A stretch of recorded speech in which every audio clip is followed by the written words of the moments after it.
Luke 11:44 through 46, Kamala Harris. Now, Jesus finishes off telling off the Pharisees by saying this in verse 44. Woe to you, for you are like unmarked graves, and people walk all over them without knowing it. One of the lawyers answered him, Teacher, in saying these things, you insult us also. And he said, Woe to you lawyers also, for you load people with burdens hard to bear, and you yourselves do not touch the burdens with one of your fingers. They won't help, even with one finger, with the burden that they put on other people.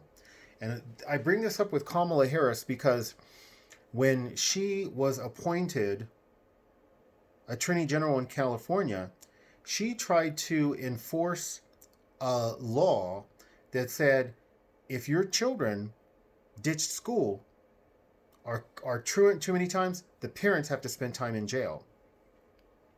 The courts said, we really can't enforce this because single parents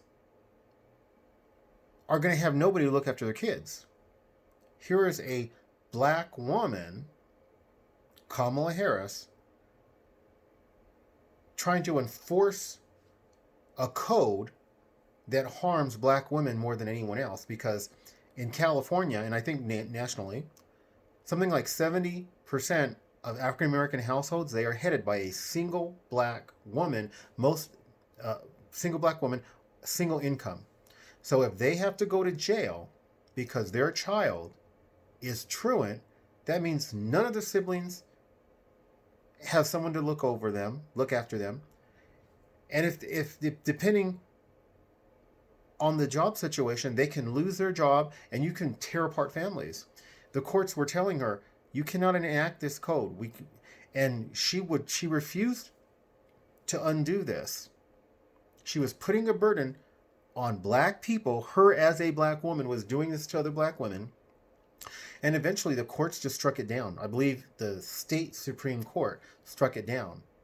But she is a good example of this, where lawyers will put burdens on people that are unjustified, unnecessary, unhelpful, that do not make sense.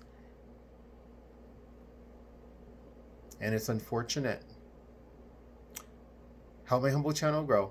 Like, subscribe, share, comment, any combination thereof. God bless.